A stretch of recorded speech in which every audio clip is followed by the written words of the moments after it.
لا إله إلا الله وحده لا شريك له، له الملك وله الحمد، يحيي ويميت وهو حي لا يموت، بيده الخير وهو على كل شيء قدير.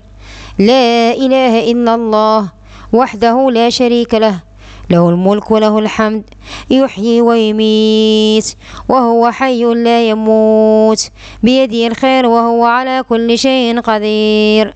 لا إله إلا الله، لا إله إلا الله، لا إله إلا الله، لا إله إلا الله، لا إله إلا الله، لا إله إلا الله وحده لا شريك له، له الملك وله الحمد، يحيي ويميت وهو حي لا يموت، بيده الخير وهو على كل شيء قدير.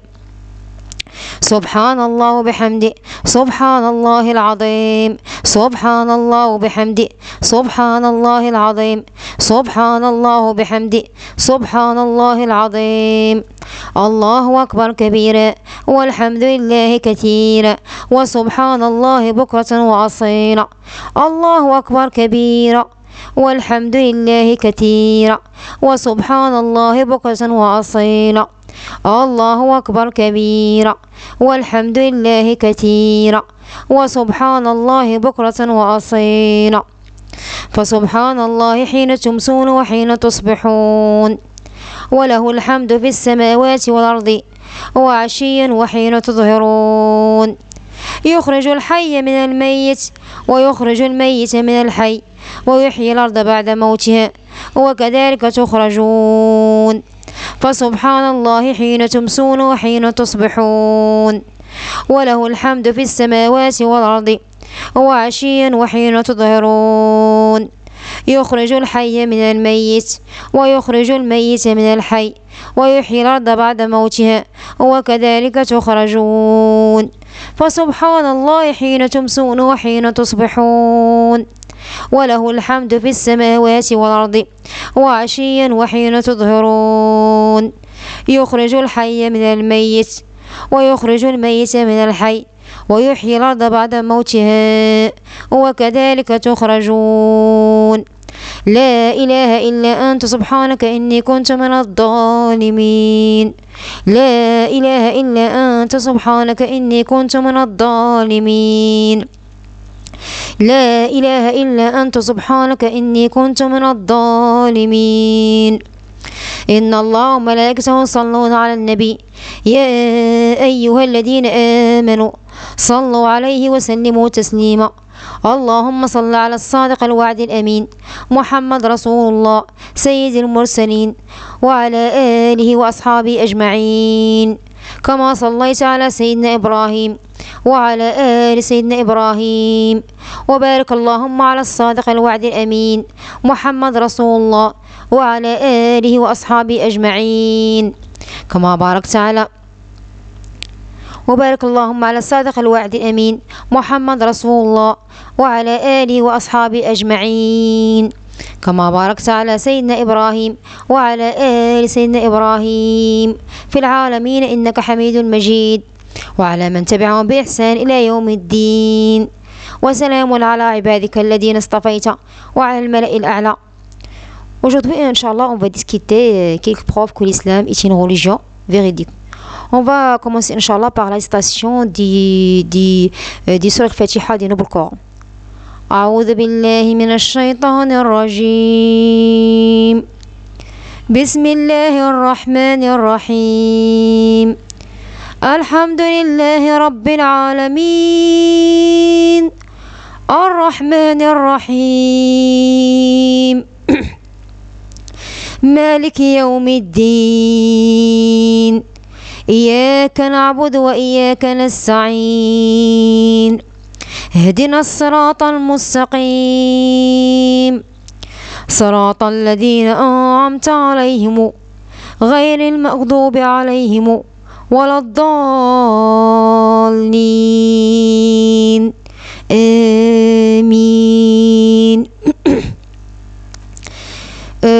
الله لا إله إلا هو الحي القيوم لا تأخذه سنة ولا نوم له ما في السماوات وما في الأرض من ذا الذي يشفع عنده إلا بإذنه يعلم ما بين أيديهم وما خلفهم ولا يحيطون بشيء من علمه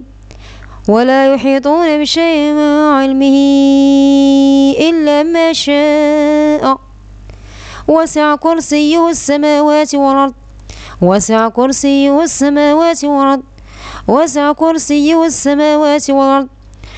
يؤود حفظهما وهو العلي العظيم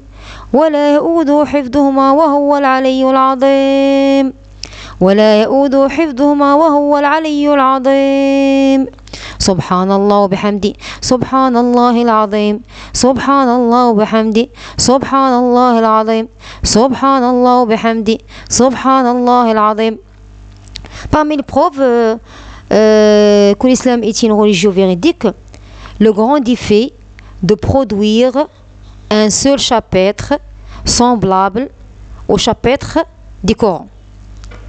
Dieu a dit dans le Coran: si vous avez un doute sur ce que nous avons révélé, ça veut dire le Coran, à notre serviteur, le prophète Mohammed sallallahu alayhi wa sallam, tâchez donc de produire une sourate chapitre semblable et appelez vos témoins que vous adorez en dehors de Dieu, si vous êtes véridique. Si vous n'y parvenez pas, et à coup sûr vous n'y parviendrez jamais, parez-vous donc contre le feu qu'alimenteront les infidèles. Annonce à ceux qui croient et pratiquent de bonnes œuvres qu'ils auront pour demeure des jardins sur lesquels coulent les ruisseaux, d'après le Coran 2, 23-25. Depuis le Coran a été révélé il y a 14 siècles, personne n'a été capable de produire un seul chapitre semblable au chapitre du Coran et d'imiter leur beauté, leur élégance, leur magnificence, leur sage législation, leurs informations véridiques, leurs propriétés exactes et leurs autres parfaits attributs. Il est aussi à souligner que le plus court chapitre du Coran, chapitre 108, ne contient que 10 mots. Et malgré cela, c'est Surat Al-Kawthar. Bismillahirrahmanirrahim. Inna a'tainaka al-Kawthar. Fasalli rabbika wanhar. Inna shanaka huwa al-abtar. Le plus court chapitre du Coran, c'est chapitre 108, ne contient que 10 mots. Mais personne n'a jamais été en mesure de produire ne serait-ce qu'un chapitre semblable au chapitre du Coran. Comme par exemple Surat Al-Kawthar. Inna a'tainaka al-Kawthar. Fasalli rabbika wanhar. Inna shanaka huwa al-abtar. Et malgré cela, personne n'a jamais réussi, comme j'ai déjà dit, personne n'a jamais été réussi à révéler ce défi, de le passé comme de nos jours. Quelques-uns des Arabes mécréants, al-Kuffar ou al-Mushrikin, ennemis du prophète Mohammed sallallahu alayhi wa sallam, tentèrent de révéler ce défi dans le but de prouver que Mohammed sallallahu alayhi wa sallam était un faux prophète. Mais ils n'y parvinrent pas. Ils échouèrent en dépit du fait que le Coran ait été révélé dans leur propre langue et dialecte. Et que les Arabes, à l'époque de Mohammed sallallahu alayhi wa sallam, étaient reconnus pour être des gens très éloquents, qui faisaient de la très belle et excellente poésie, qui est toujours lue et appréciée de nos jours. Personne n'a pu apporter un seul chapitre comme parallèle au Coran. Jamais, c'est impossible. Le Coran, c'est la parole de Dieu. C'est la parole d'Allah. Donc, parmi les deuxièmes preuves que l'islam est une religion véridique, c'est les prophéties bibliques sur la venue de Muhammad sallallahu alayhi wa sallam, le prophète de l'islam. Pour ceux qui croient à la Bible, les prophéties bibliques sur la venue du prophète Muhammad sallallahu alayhi wa sallam constituent des preuves que l'islam est une religion véridique. Dans Deutéronome 18, Moussa alayhi salam rapporte que Dieu lui a dit: je leur susciterai des milieux de leurs frères un prophète semblable à toi. Je mettrai mes paroles dans sa bouche. Il leur dira tout ce que je lui commanderai. Il leur dira tout ce que il leur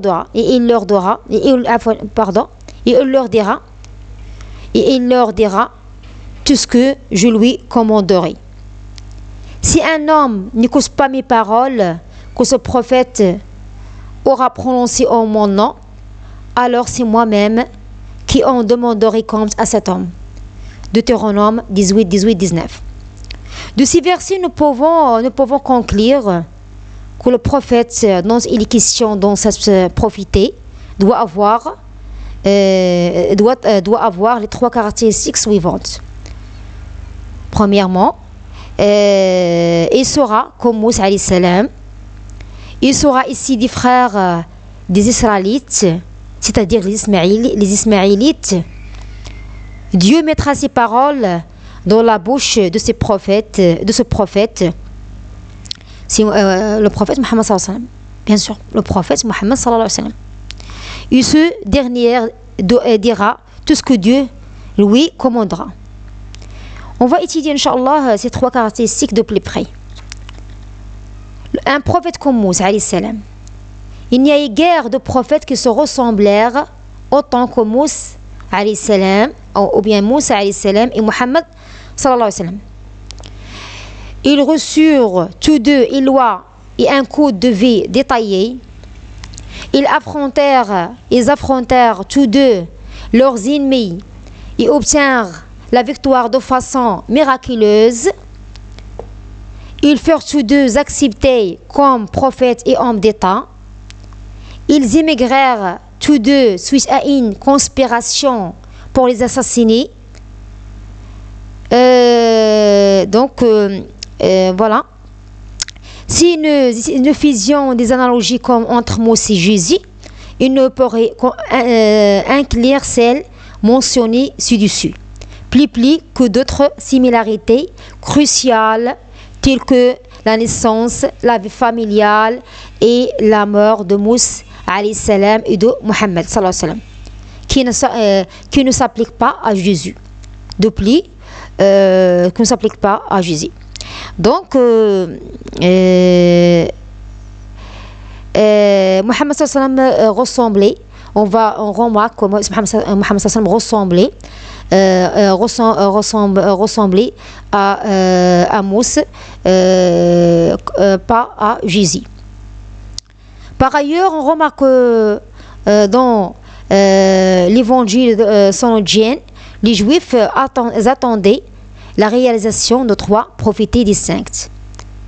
La première était la venue de Christ, la deuxième était la venue d'Élie et la troisième était la venue du prophète Muhammad sallallahu alayhi wa sallam. C'est ce que nous comprenons lorsque nous considérons les trois questions que furent posées à Jean le Baptiste. Voici qu'il fait que le témoignage de Jean, dont les Juifs envoyèrent de Jérusalem des prêtres et des Lévites pour lui demander: qui es-tu? Il confessa: il n'y a pas. Il confessa: je ne suis pas le Christ. Je ne suis pas le Christ. Quoi donc? Lui demandèrent-ils. Est-il Élie? Il dit, je ne le suis pas. Est-il le prophète? Il répondit, non. Jean 1, 19-21. Si nous consultons une Bible qui contient des renvois en bas de page, nous trouverons dans les notes au sujet des mots le prophète dans Jean 1, 21 que ce mot fait référence à la prophétie de Deutéronome 15, 18 et 18, 18. Et on conclura donc que Jésus-Christ n'est pas le prophète. Donc il fit mention dans Deutéronome 18, 18. Donc le prophète indiqué dans Deutéronome, c'est le prophète Muhammad sallallahu alayhi wa sallam.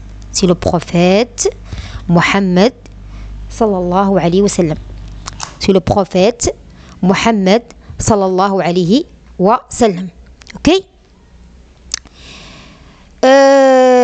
Deuxièmement, ici des frères des Israélites. Abraham et deux fils, Ismaïl et Ishaq. Genèse 21. Ismaïl devint l'île des peuples arabes. Et Ishaq devint l'île des peuples juifs. Le prophète dont il est fait mention n'était pas censé venir des juifs, mais n'était pas censé venir des juifs, mais de leurs frères, c'est-à-dire les Ismaélites. Muhammad sallallahu alayhi wa sallam, qui est un descendant d'Ismaïl, est vraiment ce prophète, Muhammad sallallahu alayhi wa sallam. Depuis, dans l'ici 13 à 42, on parle des serviteurs de Dieu. Sont Élie qui apporte la loi aux nations. Il ne vacille ni décourager jusqu'à ce que le droit, la loi, soit établie sur terre. Car les îles attendent ses instructions. Les îles attendent ses instructions. D'après ici 4,42. Le verset 11 associe celui qui attendait aux descendants de Kedar. Qui est Kedar? Selon Genèse 13, 25. Kedar était le second fils. Kedar était le second fils d'Ismaïl. L'ancêtre des prophètes Muhammad sallallahu alayhi wa sallam. Troisièmement, Dieu mettra ses paroles dans la bouche de ce prophète. Dieu mettra ses paroles dans la bouche de ce prophète Muhammad sallallahu alayhi wa sallam. C'est le Coran. Les paroles de Dieu, le Coran, faire vraiment mise dans la bouche de Muhammad sallallahu alayhi wa sallam. Dieu a envoyé l'ange Jibril alayhi salam à Muhammad sallallahu alayhi wa sallam pour lui enseigner ses paroles exactes, le Coran. Et Jibril alayhi salam a demandé à Muhammad sallallahu alayhi wa sallam de lui dicter tel qu'il y entendait à son peuple.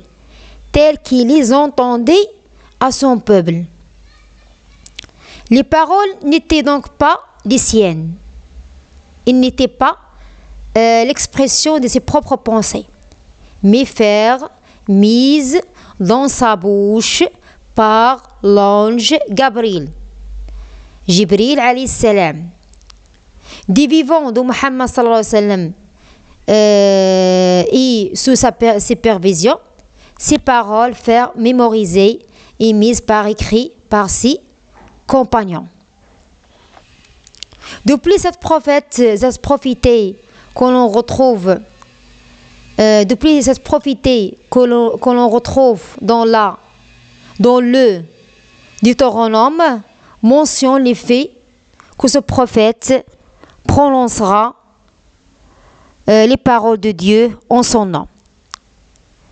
Si nous regardons dans le Coran, nous verrons que tous ces chapitres, sauf le chapitre 9, sont précédés ou commencent avec la formule au nom de Dieu, le Dieu miséricordieux, les très miséricordieux.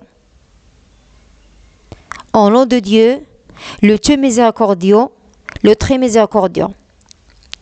Un autre signe, en plus de la prophétie dans le Deutéronome, était Kisaï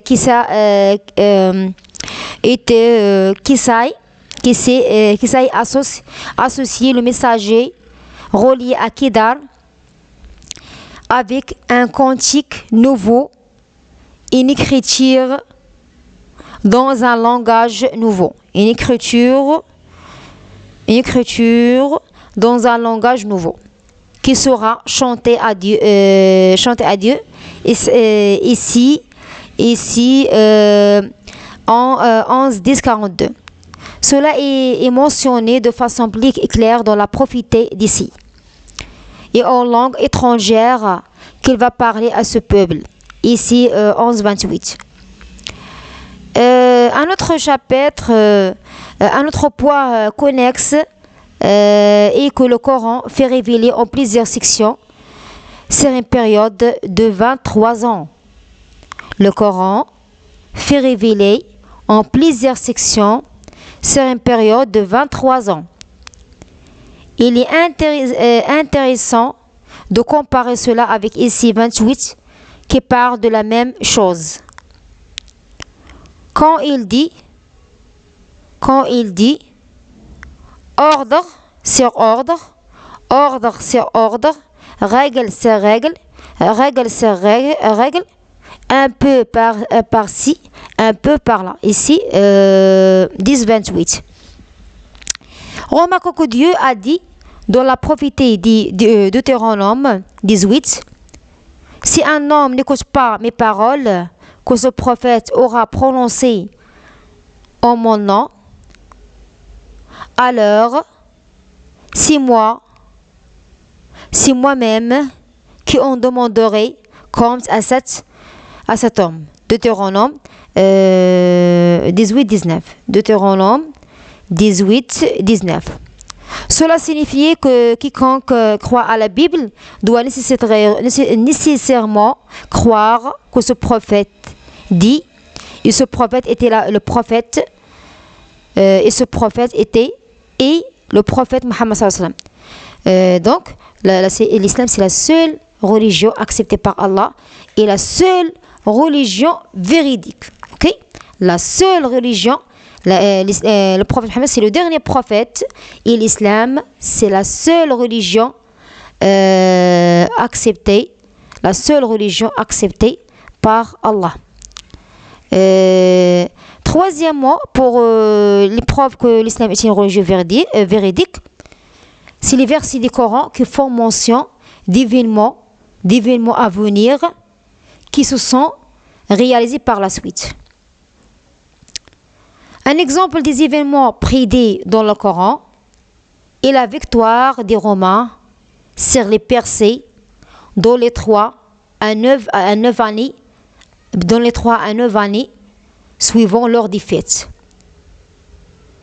Dieu a dit dans le Coran, les Romains ont été vaincus dans le pays voisin, c'est-à-dire de la péninsule arabe. Et après leur défaite, ils seront les vainqueurs dans quelques années, 3 en avant. D'après le Coran, 30, 22, 4. Je répète. Ça, c'est la tradition du Coran en français. Mais le Coran, c'est en langue arabe. Okay? Le Coran, c'est en langue arabe. Les Romains ont été vaincus dans le pays voisin de la péninsule arabe. Et après leur défaite, ils seront les vainqueurs dans quelques années, 3 en avant. D'après le Coran, 32, 4. Voyons ce que nous dit l'histoire au sujet de ces guerres. Dans un livre intitulé History of Byzantine State, histoire de l'État. Bon, c'est pas important. Bon. Donc ça c'est pas important. Ce qui est important, c'est il dit que l'armée romaine subit une sévère défaite à Antioche en 613. Et en conséquence, les Perses avancèrent rapidement de tous côtés. À ce moment-là, il était difficile d'imaginer que les Romains puissent vaincre les Perses. Mais le Coran prédit que les Romains seront victorieux dans une période de 3 ans avant. En 622, 9 ans après la défaite des Romains, les deux puissances, ça veut dire Romains et Perses, s'affrontèrent sur le soir, s'affrontèrent sur le sol arménien. Et le résultat fait la victoire décisive des Romains sur les Perses. Pour la première fois depuis leur défaite en 613. La prophétie se réalisa. La prophétie se réalisa comme Dieu l'avait dit, dans le Coran. Subhanallah wa bihamdi, subhanallah wa bihamdi, subhanallah wa bihamdi. Inna Allah ala kulli shay'in qadir, inna Allah ala kulli shay'in qadir, inna Allah ala kulli shay'in qadir. لا إله إلا الله وحده لا شريك له لا إله إلا الله وحده لا شريك له له الملك وله الحمد يحيي ويميت وهو حي لا يموت بيده الخير وهو على كل شيء قدير لا إله إلا الله العظيم الحليم لا إله إلا الله رب العرش العظيم لا إله إلا الله رب السماوات السبع ورب العرش الكريم اللهم صل على الصادق الوعد الأمين محمد رسول الله وعلى آله وأصحابه أجمعين كما صليت على سيدنا إبراهيم وعلى آل سيدنا إبراهيم وبارك اللهم على الصادق الوعد الأمين محمد رسول الله وعلى آله وأصحابه أجمعين كما باركت على سيدنا إبراهيم وعلى آل سيدنا إبراهيم في العالمين إنك حميد مجيد وعلى من تبعهم بإحسان إلى يوم الدين وسلام على عبادك على جميع عبادك الذين اصطفيت وعلى الملأ الأعلى. On va continuer Inch'Allah. Parmi les preuves c'est aussi les miracles accomplis par le prophète Mohammed sallallahu alayhi wa sallam. Par la volonté de Dieu, plusieurs miracles ont été accompli par le prophète Mohammed sallallahu alayhi wa sallam. De nombreuses personnes firent témoin de ces miracles. Par exemple, lorsque les mécréants de la Mecque demandèrent au prophète Mohammed sallallahu alayhi wa sallam de leur faire voir un miracle, il leur fit voir la lune. La lune se divisait en deux. La lune se divisait en deux. Un autre miracle fit le gisillon d'entre les doigts de Mohammed sallallahu alayhi wa sallam. Lorsque ses compagnons auront soif et ils n'avaient qu'un peu d'eau dans un récipient. Ils vinrent le voir et lui dirent qu'ils n'avaient pas d'eau à boire ni pour faire leurs ablutions, à part ce qu'il avait dans le récipient. Alors Muhammad sallallahu alayhi wa sallam mit sa main dans le récipient et l'eau se mit à jaillir entre ses doigts. Ils purent donc boire et faire leurs ablutions. Il était 1500 compagnons. Ça, c'est parmi les grands miracles qui accomplit Allah subhanahu wa ta'ala على كل شيء قدير. Allah subhanahu wa ta'ala على كل شيء قدير.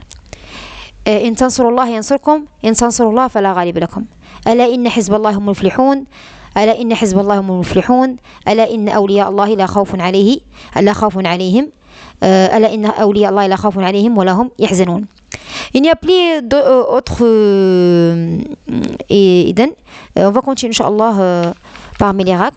Et aussi, parmi les preuves que l'islam est une religion véridique, c'est le mode de vie simple de Muhammad sallallahu alayhi wa sallam. Ça, si nous comparons le mode de vie de Muhammad sallallahu alayhi wa sallam avant sa mission comme prophète et son mode de vie après le début de sa mission, nous en conclurons qu'il n'est pas raisonnable de croire que Muhammad sallallahu alayhi wa sallam était un faux prophète qui prétendait avoir reçu la prophétie dans le but d'acquérir des biens matériels, de l'importance, de la gloire et du pouvoir. Avant sa mission comme prophète, Muhammad sallallahu alayhi wa sallam n'avait aucun souci financier. En tant que marchand répété et prospère, Muhammad sallallahu alayhi wa sallam gagnait un salaire satisfaisant et suffisant. Après la début de sa mission comme prophète, et à cause de cette mission, sa situation matérielle se détériora. Pour illustrer ce point, voir quelques hadiths sur son mode de vie.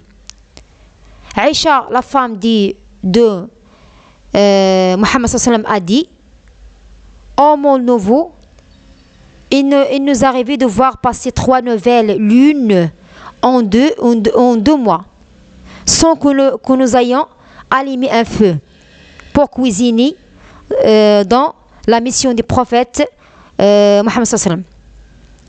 Son nouveau demanda: oh ma tante, de quoi vous nourrissez-vous? Elle dit,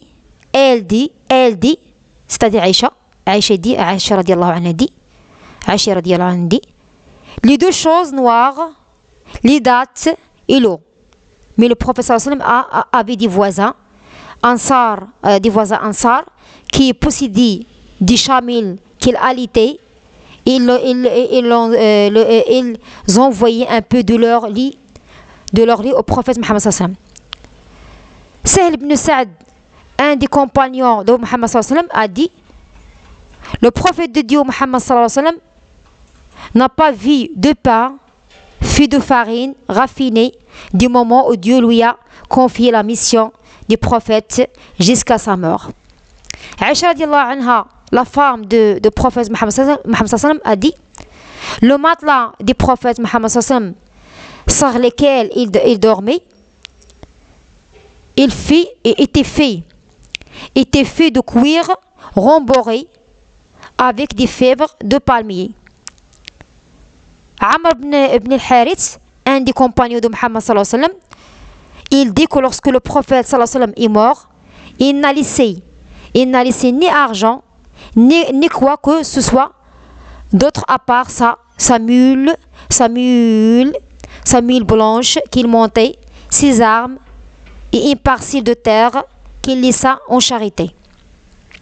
Muhammad sallallahu alayhi wa sallam a vécu cette vie difficile jusqu'à sa mort, en dépit du fait que la trésorerie musulmane était à ses dispositions. Que la plus grande partie de la péninsule arabe était musulmane avant sa mort, et que les musulmans étaient victorieux après 18 ans de sa mission. Et que les musulmans étaient victorieux après 18 ans de sa mission. Est-il possible que Muhammad sallallahu alayhi wa sallam ait pu prétendre être prophète dans le but d'acquérir des prestiges, de l'importance et du pouvoir? Le désir de jouir des prestiges et du pouvoir est habituellement associé à la bonne chair, aux beautés habits, aux palais monumentaux, aux gardes pittoresques et a une autorité incontestable. Et ça, c'est pas pour le prophète Mohammed sallallahu alayhi wa sallam. Il a sacrifié tout ça, il a sacrifié tout ce qu'il est pour la victoire de l'islam. Est-ce que l'une ou l'autre de ces choses s'applique à Mohammed sallallahu alayhi wa sallam? Bien sûr que non. Voici un aperçu de sa vie qui peut nous aider à répondre à cette question. Malgré ses responsabilités en tant que prophète, enseignant, homme d'État, juge, Mohammed sallallahu alayhi wa sallam trahit sa chivre, raccommoder ses vêtements, réparer ses souliers, participer aux tâches ménagères et visiter les pauvres lorsqu'ils étaient malades. Il aida aussi ses compagnons à creuser une tranchée en retirant le sable avec eux. Ça avait été un modèle étonnant de simplicité et d'humilité. Les disciples de Mohammed sallallahu alayhi wa sallam l'aimaient, le respectaient et lui faisaient confiance jusqu'à un degré étonnant. Pourtant, il continua à mettre l'accent sur l'importance de ne défier que Dieu et non lui personnellement. Anas, un des compagnons de Mohammed sallallahu alayhi wa sallam, a dit qu'il n'aimait personne autant que le prophète Mohammed sallallahu alayhi wa sallam, et pourtant, lorsqu'il venait à eux, il ne se levait pas pour lui, parce qu'il détestait qu'il se lève pour lui, comme le font certains peuples pour leurs nobles. Bien avant qu'il n'y eût quelques perspectives de sexe en vue pour l'islam, et au début des longues et pénibles ères de torture, de souffrance et de persécution subies par Mohammed sallallahu alayhi wa sallam et ses disciples. Il reçut une offre intéressante. Un envoyé des chefs païens, Otba, vint à lui et lui dit: si tu veux de l'argent, nous amasserons pour toi assez d'argent pour que tu sois le plus riche d'entre nous. Si c'est le leadership que tu veux, ne te prendront comme chef et ne prendront jamais de décision au sujet de quoi que ce soit sans ton approbation. Si tu veux un royaume, nous te couronnerons roi. On demandait à Mohammed sallallahu alayhi wa sallam de ne faire qu'une concession en échange de tout cela. C'était de cesser d'appeler les gens à l'islam et à n'adorer que Dieu sans lui attribuer d'associés. Cette offre ne serait-il pas apparaître tentante à quelqu'un recherchant les privilèges? Cette offre ne serait-il pas apparaître tentante à quelqu'un recherchant les privilèges de ce monde? Mohammed sallallahu alayhi wa sallam est-il hésitant lorsqu'il lui fait cette offre? Mohammed sallallahu alayhi wa sallam est-il? C'est une question. Je répète. La première, c'est une question. Cette offre ne serait-il pas apparaître tentante à quelqu'un rechercher les privilèges de ce monde? Mohammed sallallahu alayhi wa sallam est-il hésitant lorsqu'on lui fait cette offre? Ça, c'est une question. L'a-t-il refusé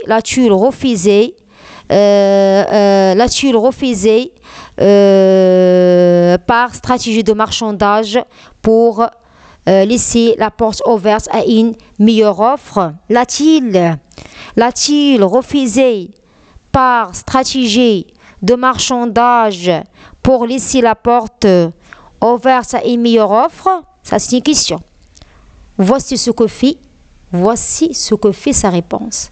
Ça, c'est d'autres preuves que l'islam, que le prophète Mohammed, c'est un prophète. C'est le prophète et il ne cherche rien que Rida Allah. Voici ce que fait sa réponse. Au nom de Dieu, le Dieu miséricordieux, le très miséricordieux. Et il récita à haute voix les versets du Coran 41 à 38. Voici quelques-uns de ces versets. C'est une révélation d'après le Coran. Ça, c'est la tradition du Coran en français. Mais le Coran est en arabe. Voici la réponse du prophète Mohammed sallam aux offres des Utba. Utba qui lui a donné quelques offres à condition de laisser la demande des gens à l'islam. Et le prophète, qu'est-ce qu'il a dit comme réponse? Si c'est une révélation descendue de la part des tout miséricordieux, des très miséricordieux, un livre dont les versets sont détaillés et clairement exposés, un Coran en arabe pour les gens qui savent, annonciateur d'une bonne nouvelle et avertisseur. Mais la plupart d'entre eux se détournent, c'est qu'ils n'entendent pas. D'après le Coran 41, 2, 4. Je répète, c'est une révélation descendue de la part des très miséricordieux, un livre dont les versets sont détaillés et clairement exposés. Un Coran en arabe pour des gens qui savent, annonciateur d'une bonne nouvelle et avertisseur. Mais la plupart d'entre eux se détournent. C'est ce qu'ils n'entendent pas. D'après le Coran 41, 2, 4. À une autre occasion, et en réponse aux supplications de son oncle qui lui demandait d'arrêter d'appeler les gens à l'islam, la réponse de Mohammed sallallahu alayhi wa sallam fut tout aussi décisif et sincère. Je jure par le nom de Dieu, ô mon oncle, que s'ils mettent le soleil dans ma main droite et la lune dans ma main gauche pour que j'abandonne cela, ça veut dire appeler les gens à l'islam. Je ne cesserai jamais jusque Dieu fasse triompher l'islam et que je périsse en le défendant. Je répète, je jure par le nom de Dieu, ô mon oncle, que s'ils mettent le soleil dans ma main droite et la lune dans ma main gauche pour que j'abandonne cela, ça veut dire appeler les gens à l'islam, je ne cesserai jamais jusqu'à ce que Dieu fasse triompher l'islam, ou que je périsse en le défendant. Non seulement Mohammed sallam et ici quelques disciples, ce frère s'offrèrent-ils, non seulement Mohammed sallam ici quelques disciples s'offrèrent-ils de persécution pendant 13 ans, mais les mécréants tentèrent de tuer Mohammed sallam à plusieurs reprises. À une occasion, ils tentèrent de le tuer en jetant sur sa tête un énorme rocher, si grand qu'il pourrait à peine être soulevé. Et une autre fois, ils essayèrent de le tuer en empoisonnant sa nourriture. En empoisonnant sa nourriture. Qu'est-ce qui pouvait bien justifier que telle vie de souffrance et de sacrifice, même après qu'il fut devenu tout à fait triomphant de ses qu'est-ce qui pouvait bien justifier une telle vie de souffrance et de sacrifice, même après qu'il fut devenu tout à fait triomphant de ses adversaires? Comment expliquer l'humilité et la magnanimité qu'il démontra dans ces moments les plus glorieux, durant lesquels il maintenait que le succès n'était dû qu'à l'aide de Dieu et non pas à son propre génie. Je répète. Comment expliquer l'humilité et la magnanimité qu'il démontra dans ces moments les plus glorieux, durant lesquels il maintenait que le succès n'était dû qu'à l'aide de Dieu et non pas à son propre génie? Est-ce que ce sont là les caractéristiques d'un homme égocentrique ou assoiffé de pouvoir? Est-ce que ce sont là les caractéristiques d'un homme égocentrique ou assoiffé de pouvoir? Bien sûr que non. Autre preuve que l'islam est une religion véridique, c'est l'expansion phénoménale de l'islam. À la fin de... il y a un autre signe important qui indique le caractère véridique de l'islam. C'est un fait connu qu'aux États-Unis, l'islam est la religion dont l'expansion est la plus rapide. Voici quelques observations sur ce phénomène. L'islam est la religion dont l'expansion est la plus rapide en Amérique. C'est un guide et un pilier de stabilité. C'est un guide et un pilier de stabilité pour plaisir de nos citoyens. C'est ce qu'il a dit une personne dans une magazine. Magazine ou bien journal américain. Les musulmans constituent le groupe qui prend de l'expansion le plus rapidement dans le monde. Et notre magazine Amérique des États-Unis ou bien journal. L'islam est la religion dont l'expansion est la plus rapide au pays. Et notre magazine ou bien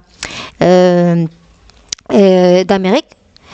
Donc, l'islam est la religion, donc dans plusieurs articles, on trouve qu'il y a cette phrase. L'islam est la religion dont l'expansion est la plus rapide aux États-Unis. D'après plusieurs journaux ou bien magazines, ce phénomène indique que l'islam est vraiment une religion provenant de Dieu. Il ne serait pas raisonnable de penser qu'autant d'Américains se soient convertis. Il ne serait pas raisonnable de penser qu'autant d'Américains se soient convertis à l'islam sans l'avoir soigneusement considéré et profondément médité avant de conclure que l'islam est la vérité.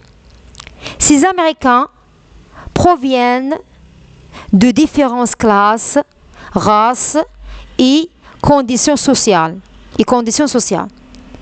Il y a parmi eux des scientifiques, des professeurs, des philosophes, des journalistes, des politiciens, des acteurs et des athlètes. Les points mentionnés dans ce chapitre ne constituent que quelques-uns des preuves en faveur de la croissance selon lesquelles le Coran est la parole de Dieu. Mohammed est vraiment un prophète envoyé par Dieu et l'islam est véritablement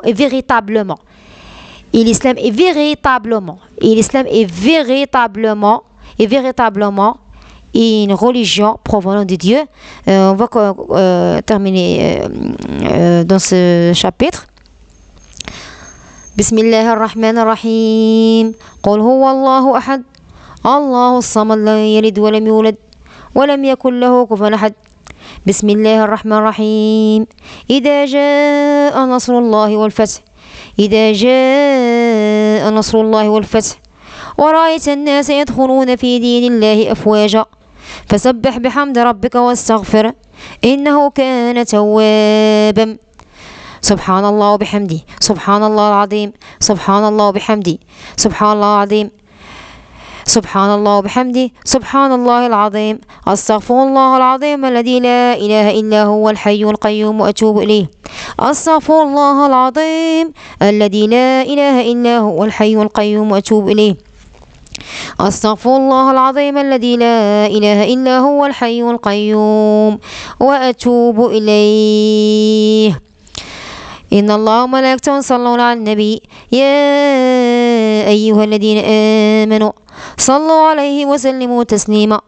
اللهم صل على الصادق الوعد الأمين محمد رسول الله وعلى آله وأصحابه أجمعين كما صليت على سيدنا إبراهيم وعلى آل سيدنا إبراهيم. وبارك اللهم على الصادق الوعد الأمين سيد المرسلين خاتم الأنبياء صادق الوعد الأمين وعلى آله وأصحابه أجمعين كما باركت على سيدنا إبراهيم وعلى آل سيدنا إبراهيم في العالمين إنك حميد مجيد وعلى من تبعهم بإحسان إلى يوم الدين. هذا خلقك ورضاء نفسك وزنة عرشك ومداد كلماتك. ورب اغفر لنا وللمؤمنين والمؤمنات والمسلمين والمسلمات أحياء منهم والأموات إنك سميع مجيب. ربنا آتنا في الدنيا حسنة وفي الآخرة حسنة وقنا عذاب النار. وسلام على عبادك الذين اصطفيت وعلى الملأ الأعلى. N'oublie pas de faire subscribe, like